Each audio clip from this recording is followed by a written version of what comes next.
ياسين والقرآن الحكيم إنك لمن المرسلين على صراط مستقيم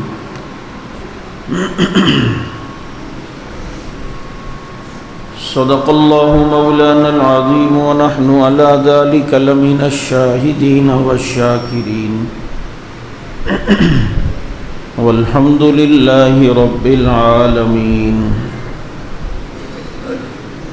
يا رب صل وسلم دائما أبدا على حبيبك خير الخلق كلهم هو الحبيب الذي ترجى شفاعته لكل هول من الأهوال مقتحم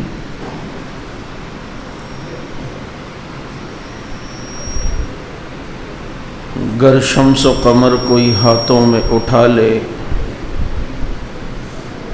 پھر دولت کونین کو باہوں میں بسا لے پھر مجھ سے کوئی پوچھے تو ان میں سے کیا لے نعلین محمد کو آنکھوں سے لگا لے اور کتنا بلند مقام ہے پایا صدیق نے بستر نبی کے ساتھ لگایا صدیق نے اور دشمن دین تڑپتا ہے بڑے تیش میں ہے دشمن دین تڑپتا ہے بڑے تیش میں ہے اور وہاں روضہ اقدس میں عمر عیش میں ہے اور یہ سچ ہے کہ خطرہ اغیار بہت ہے پر کیا کریں صحابہ سے پیار بہت ہے اور پھول ماریں گے نہ کلی ماریں گے امام ماریں گے نہ ولی ماریں گے ہو جس دل میں بغض اصحاب رسول کا عمر کے درے سے اسے علی ماریں گے درود پاک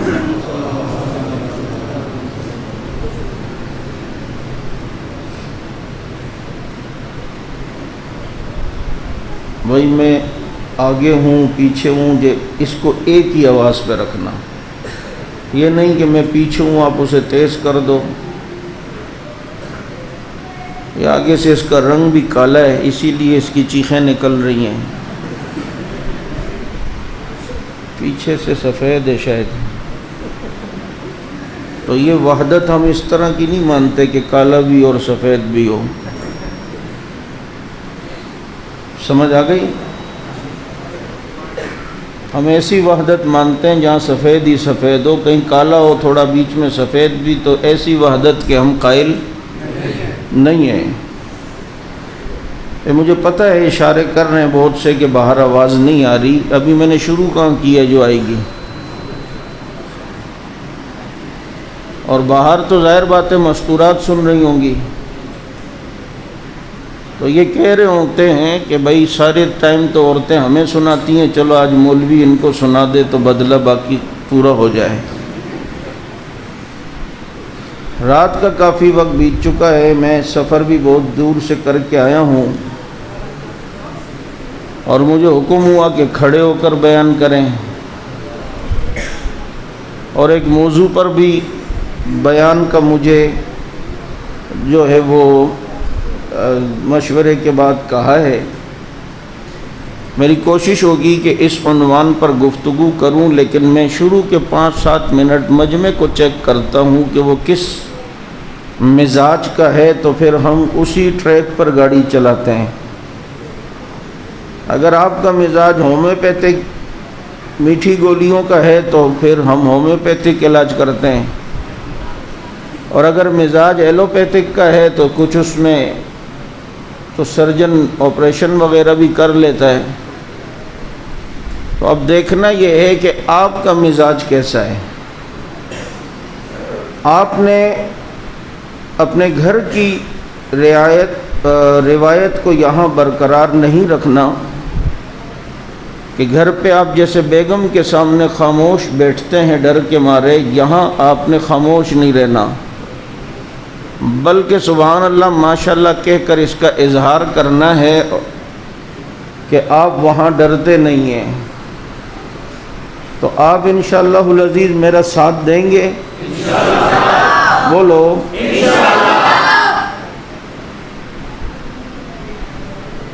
سیرت کے حوالے سے اور سیرت اصحاب رسول کے حوالے سے گفتگو کرنی ہے.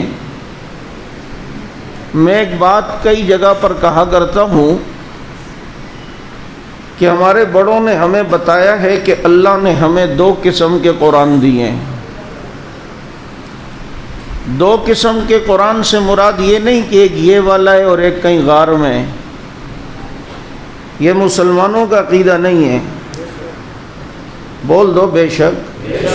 ساتھ چلیں ذرا میرے، مجھے بولنا نہ پڑے.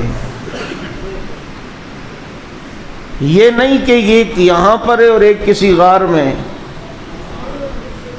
2 قرآن سے مراد یہ ہے کہ ایک قرآن جسے کتاب اللہ کہتے ہیں اور دوسرا قرآن جسے محمد الرسول اللہ کہتے ہیں.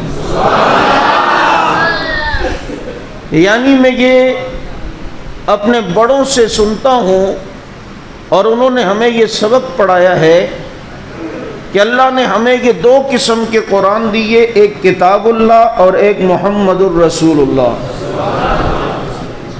یہ قرآن اگر متن ہے تو وہ قرآن اس کی تشریح ہے. یقین نہ آئے تو دیکھو تو ادھر دیکھو تو ستریں کالی ہیں، ادھر دیکھو تو زلفیں کالی ہیں. یہ بھی قرآن ہے، میرا نبی بھی قرآن ہے. اسے کتاب اللہ کہتے ہیں، اسے محمد الرسول اللہ کہتے ہیں.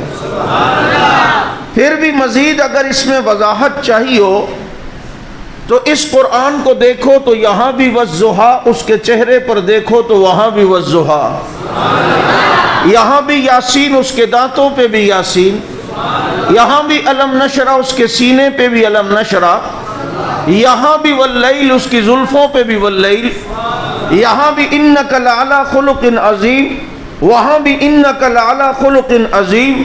یعنی یہ بھی قرآن، میرا نبی بھی قرآن، یہ بھی لا ریب وہ بھی لا ریب، یہ بھی لا شک وہ بھی لا شک. اس کو دیکھو تو دیکھتے چلے جاؤ، اس کو بھی دیکھو تو دیکھتے چلے جاؤ. اس کو دیکھو تو دل نہ بھرے، اس کو دیکھو تو دل نہ بھرے. یہاں دیکھو تو ستریں کالی، وہاں دیکھو تو زلفیں کالی. یہاں ایک سطر کوئی نہیں بنا سکتا، اس جیسی کوئی زلف دنیا میں نہیں لا سکتا. یہ بھی قرآن، میرا نبی بھی قرآن. یہاں بھی والضحیٰ، وہاں بھی والضحیٰ، یہاں بھی واللیل، وہاں بھی واللیل، یہاں بھی علم نشرہ، وہاں بھی علم نشرہ، یہاں بھی یاسین، وہاں بھی یاسین، یہاں بھی والضحیٰ، وہاں بھی والضحیٰ. یہ بھی قرآن، نبی بھی قرآن. یہ کتاب اللہ، وہ محمد الرسول اللہ. یہ بھی قرآن، میرا نبی بھی قرآن. ہاں فرق اتنا ضرور ہے، فرق اتنا ضرور ہے کہ جو اس قرآن کو پڑھے وہ قاری بنے، اور جو اس قرآن کو پڑھے وہ صحابی بنے.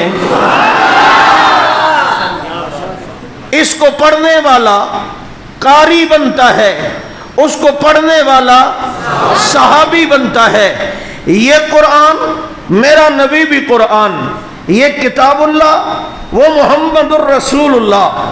پھر یہ قرآن تعارف کرواتا ہے اپنے پاروں سے. یہ پہلا پارا، یہ دوسرا پارا، یہ تیسرا پارا، الی آخرہ 30 پارے. یہ قرآن تعارف کرواتا ہے اپنے پاروں سے، اور وہ قرآن تعارف کرواتا ہے اپنے یاروں سے. اس نے تعارف کروایا اپنے پاروں سے، اس نے تعارف کروایا اپنے بولو یاروں سے. یہ بھی قرآن، نبی بھی قرآن. پھر اس قرآن کی صورتیں ہیں، ہر صورت کا ایک موضوع ہے. سورہ بقرہ، سورہ بقرہ کا موضوع یہودیت کا رد ہے.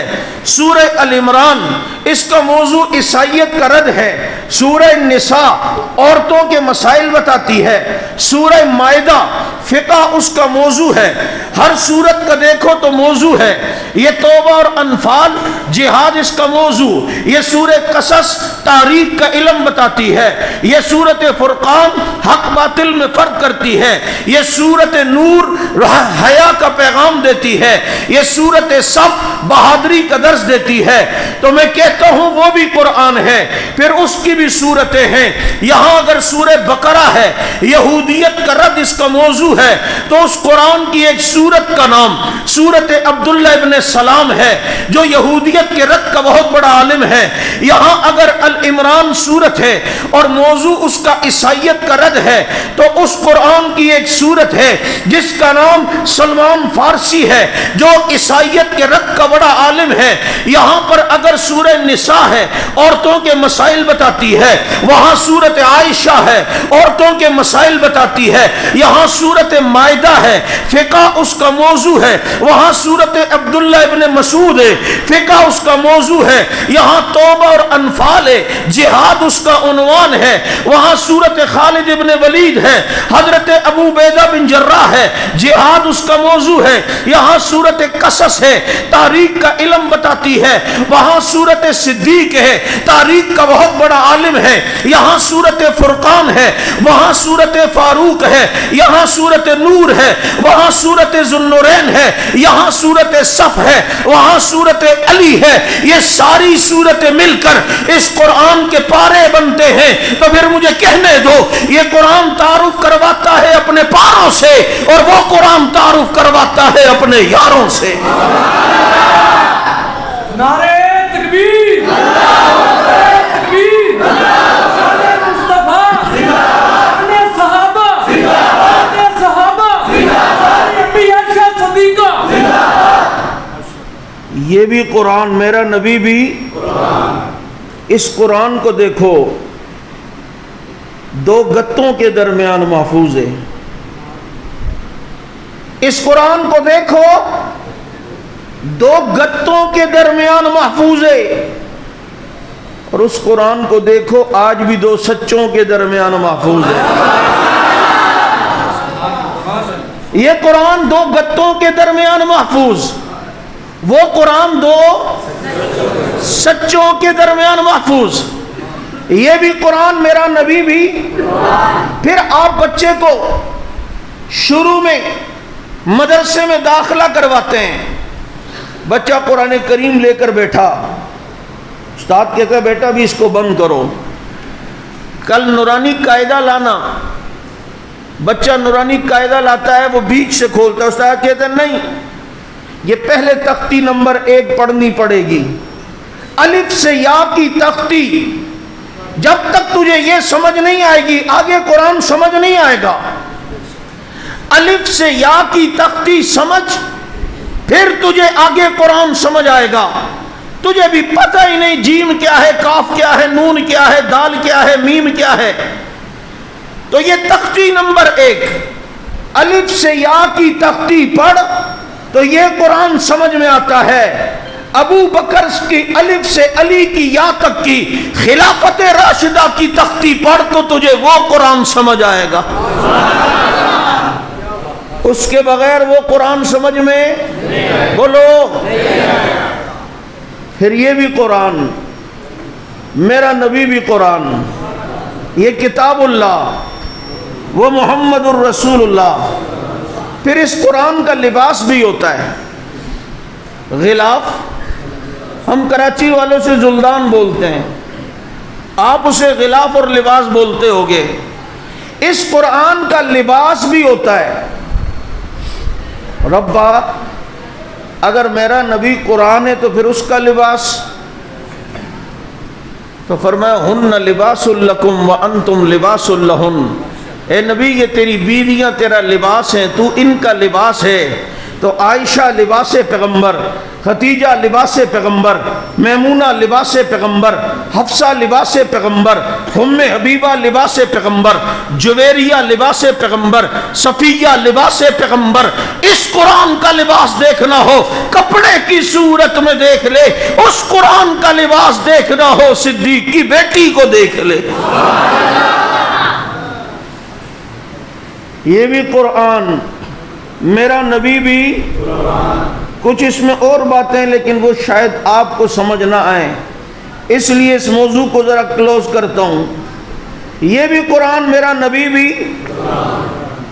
پھر اس قرآن کی تو رحل بھی ہوتی ہے،